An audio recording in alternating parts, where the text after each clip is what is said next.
Praise the Lord, everyone. This is Elder Adrian Heyman with another session in a series on the journey through Genesis. Where we left this class, we were going through the genealogy of Adam through his son Seth. And this is what we know so far, is that Seth replaced Abel, who was killed by his older brother Cain, which in itself is an interesting situation because we would think that Cain, being the firstborn, would have had some consideration from his parents. But his parents didn't even mention Cain, which gives you an idea of Cain's estrangement from his parents and from all those that he knew. We also understand that through all of this genealogy, and they lived to remarkable ages. Adam himself lived to be 930 years old. Others, at least a little above 900. One, I think it was maybe 5 years below that 900-year mark. But it must be told, it must be recognized that there is one factor that links them all. The three words, and he died, which essentially lets us know in a sobering manner that regardless of how long we live, regardless of what we do during our life, that this flesh, this body, will stop functioning after a while. It's sobering. I'm sure it was to every person who read this genealogy. Now the question is, why do we read the genealogies so much? We hear about begat, so-and-so begat, they begat, they begat, they begat. But these are the reasons why we read it. So we can get knowledge from not only the peripheral view, but from certain things that are, let's say, emphasized. For instance, all of them, including Adam, had other sons and daughters. But it was this particular lineage, this particular line, that is being studied here. So by the time it gets to Enoch, there was quite a few people on this earth. If you would think about how long they lived and possibly how fertile the women were, and of course the men too. So 1,000, probably much more than that by the time the genealogy gets all the way down to Jared's son Enoch. Now, but Enoch, he was special. And we're going to see why. Verse number 21 of chapter number 5 of Genesis. And Enoch lived 65 years and begat Methuselah. Now, I want you to hold that name Methuselah. We will talk about him more in our next session. But just want you to hold that in mind. Maybe you know where I'm going with it, and that's okay. But just wanted to bring a point that we'll deal with next time. But Enoch, sorry about that. Sorry about that, saints of God. I tipped my phone over. My fault. My fault. Hopefully it won't happen again. Enoch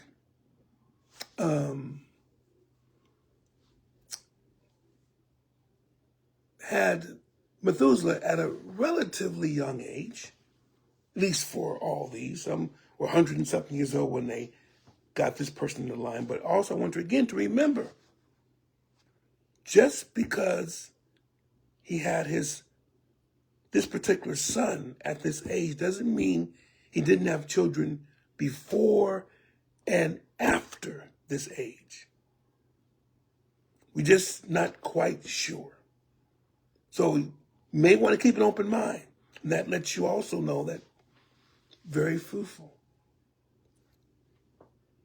If the gestation period or the pregnancy of a woman is 9 months, then every year they could have at least one child, if not twins, if not triplets, if not quadruplets, and so on and so on. So you can see how one person can have a lot of children. Also notice this. I believe that Adam was, either was still living during this time, or he may have just died. In other words, the influence of the first man and woman could have still been felt by the time of Enoch. And either he got his story straight from Adam himself, from great, whatever it is, grandpa Adam, or he heard the stories being freshly told by his father Jared. In any case, that leads to our second verse that we'll discuss today.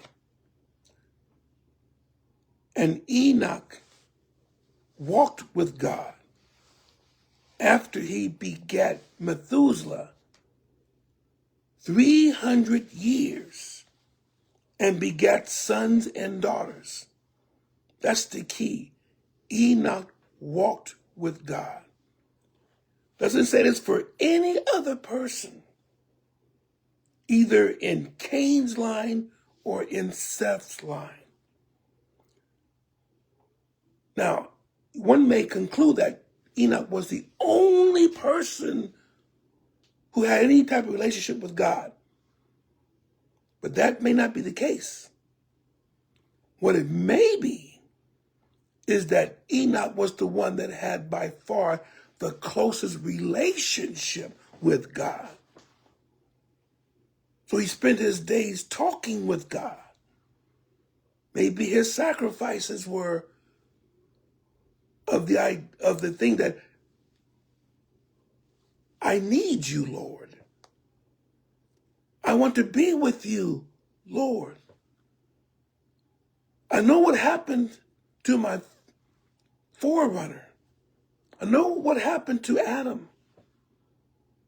And I'm just asking that you would have a relationship with me. And maybe that's something we should be asking as well. Lord, I want a deeper relationship with you.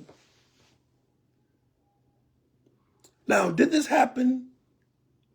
Did this begin before Methuselah was born or after Methuselah was born? The reason why I say that is because it says, and Enoch walked with God after he begat Methuselah. So one may take that he may not have started really being serious walking with God until after Methuselah was born, or it just was that essentially, it just shows you about 300 years. But again, Enoch begat sons and daughters, so he contributed. But there's also one other thing. Others lived 700, 800 years after they begat so-and-so or so-and-so was born. Here, it's a mere, we think, mere, what do you mean? Little 300. I love to live 300. I like to live healthy. But the problem is, it's not the problem, but the issue here is that in comparison to his father and his grandfather and his great-grandfather and so on, all the way to Adam. This is a very short period of time. Less than half of any of them. So what happened?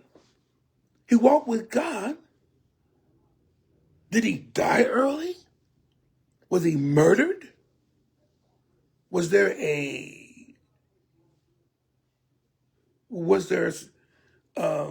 sickness that he had that he ended up dying from? What happened to him? And then we go to the verse 23, which makes it even more of a wonder. And all the days of Enoch were 365 years, which is interesting for two reasons. Number one, as I said, in comparison to all the others who came before and after him, even with Noah's sons, this was a short lifespan. And wow, you think about that. 365 years is a short lifespan. But I want you to also get something else too. How many days are there in a year? At least now. And you say 365 days in a year. What has happened here? That Enoch was on this earth 365 years. Now, again, just something I picked out. Not many people talk about it because it's not sure what it means. But maybe that he fulfilled all the seasons. He fulfilled the rainy season. He fulfilled the dry season. He fulfilled the season of the longest day, the shortest day, the longest night, the shortest night, when they're both equal, whatever happens to be. Enoch fulfilled everything that would happen in any particular year, showing it in his entire life. Now, maybe there's more to it, but it just seems very interesting. Just so happens that this particular person, out of anyone else in the Bible, lived for 365 years. And that essentially is the amount of days that we have now currently in the year. Now, understand this too, though. You can't make too much of this because in those days, the year was not counted as 365 days. It was some other calculations. Some said only 360. Possible. We're not quite sure. Maybe they added days like we do for leap years. But just something to think about. But this is now why Enoch's time was short. It wasn't because someone stabbed him or otherwise killed him. It wasn't because he accidentally fell off a cliff. And it wasn't because of any illness. What it says is this. Verse 24, and Enoch walked with God, and he was not. What do you mean he was not? He didn't die. That's what it means. He walked with God, and he did not die. Wow. What happened? Wasn't man supposed to die?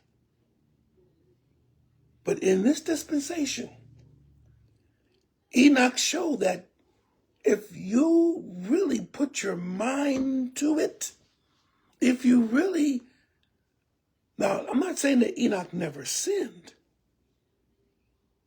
but he cultivated a relationship with God that was airtight. That was his purpose. That's what he lived for.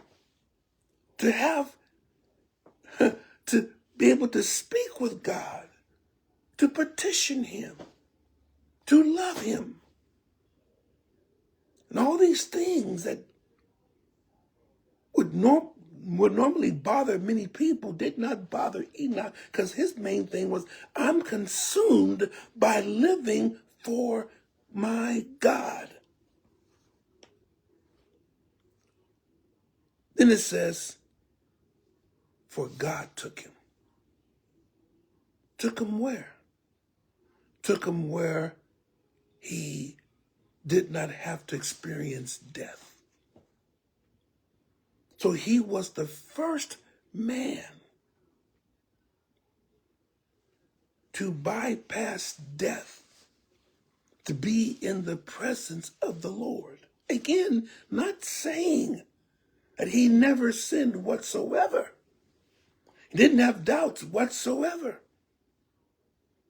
But he sufficiently lived with God, sufficiently spoke with God, sufficiently communicated with God, sufficiently had his heart with God. So the others may have sacrificed to God, because remember it says, men began to call upon the name of the Lord. So they wanted to know that we're under God's name. But this is one person who didn't just have his name, he had his heart. And God saw that. See, God sees what you're doing. Regardless if no one else is doing it, doesn't have to be that your father is saved. No, maybe your father is never saved. Maybe your mother talks about you. Maybe your siblings don't even care. Maybe you have no friends. But you still got to walk with God. I'm not saying that you're going to be taken up like Enoch. At least not by yourself. But there will come a time where we're all going to be taken up. And those in the graves will rise first. Then they which are alive and remain shall be caught up. We're looking forward to that day. My bishop used to always say, I want to do the Enoch. And that would be a great thing. But his day, that's interesting. His day, 365 years he lived. His day. It just so happens that he loved and cherished God so much that God took him. He took him to a place where he would never have to experience death again. God bless you. May he keep you. Hopefully that will stay with you. That one day you also will do the Enoch along with everybody else that calls upon his name. God bless you.